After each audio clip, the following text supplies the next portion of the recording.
आर्य समाज ने समाज को बहुत कुछ दिया है।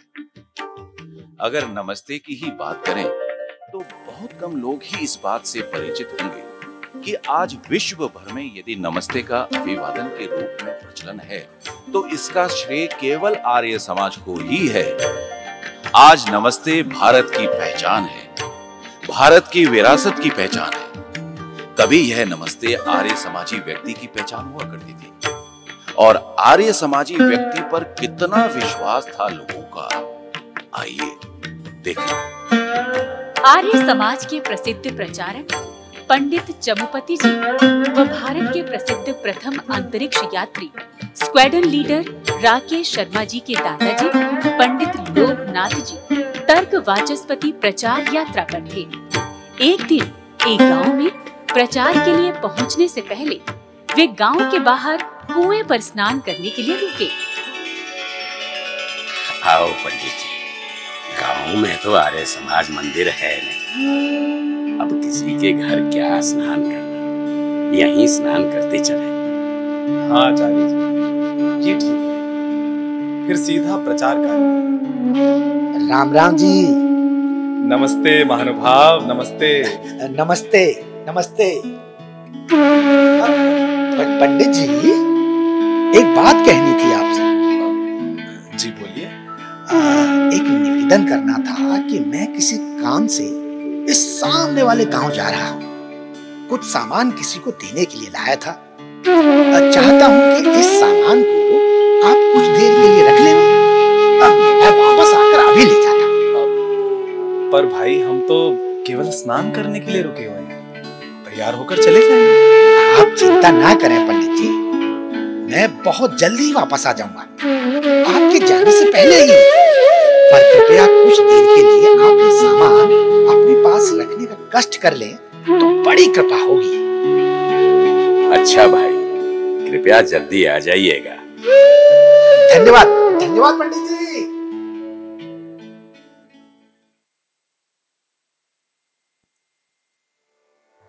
शर्मा जी, देखिए ना, सामान तो हमने रख लिया, हम तैयार भी हो गए, पर समझ नहीं आ रहा कि वो सज्जन कितनी देर में आएंगे। पंडित जी। अरे पंडित जी। अरे महानुभाव, आओ भाई आओ, हम तो स्नान आदि करके आप ही का इंतजार कर रहे हैं। चलो अच्छा हुआ आप समय से आ गए। जी धन्यवाद पंडित जी, आपने मेरा बोझ कम कर दिया, इसके लिए आपका आभार प्रकट करता हूं। क्षमा करें आपको कष्ट दिया, आपका बहुत बहुत धन्यवाद। कोई बात नहीं, लीजिए अपनी अमानत जो आप हमारे पास रख कर गए। जी जी, आपका बहुत बहुत शुक्रिया। पर भाई, मैं एक बात आपसे पूछना चाहता हूँ। जी बताइए। भाई, हम तो यहाँ पहली बार आए हैं, ना आप हम में से किसी से परिचित हैं और आपसे हमारा कोई संबंध भी नहीं। आप पहली बार हमसे मिले और हमसे सामान रखने का आग्रह कर दिया। हमने भी आपकी जरूरत समझकर सामान रख लिया, पर यह बात समझ में नहीं आ रही कि आपने हमारे पास क्या सामान रखा और हम अनजान यात्रियों पर विश्वास कैसे किया। बात तो मेरे मन में कि इनसे पूछूं। अच्छा हुआ शर्मा जी, आपने ही पूछ लिया। सच बात तो यह है पंडित जी, मेरी बेटी इस गांव में ब्याही है। कुछ समय पहले ससुराल में उसका कुछ विवाद हो गया, तो वो अपने जेवर मेरे पास घर पर रख कर आ गई। जब मुझे पता लगा कि अब झगड़ा सुलझ गया है, तो घर में बात चली कि चलो मैं जाकर जेवर वापस दे आऊं। गांव के किनारे आकर सोचा कि पहले जरा बेटी से मिलकर सारी बात पता करूं, तभी जेवर लेकर जाऊं। तभी रास्ते में आप लोग मिल गए और मैंने आपको राम राम कहा तो आपने उत्तर में मुझे नमस्ते महाशय कहा। मैं 10 कदम आगे बढ़ा ही था, तभी मेरे मन में विचार आया कि जिन्होंने नमस्ते की है वे जरूर आर्य समाजी ही हैं। और मैंने सोचा कि और कहीं तो मैं इन जेवरों को रख नहीं सकता। हाँ, इन आर्य समाजियों के पास जरूर रख सकता हूँ। और ये सोचकर मैं वापस आया और आपसे निवेदन कर दिया। आपने मेरी सहायता की। अब मैं ये जेवर बेटी के घर देने के लिए जा रहा हूँ और पुनः आपका आभार प्रकट करता हूँ पंडित जी। शर्मा जी। जी पंडित जी। ये ऋषि दयानंद की कृपा का ही तो परिणाम है कि हमारे ऊपर इतना विश्वास किया। हाँ।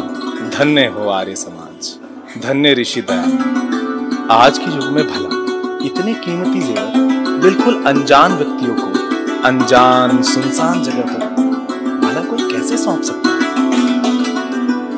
ठीक कहते हैं पंडित जी।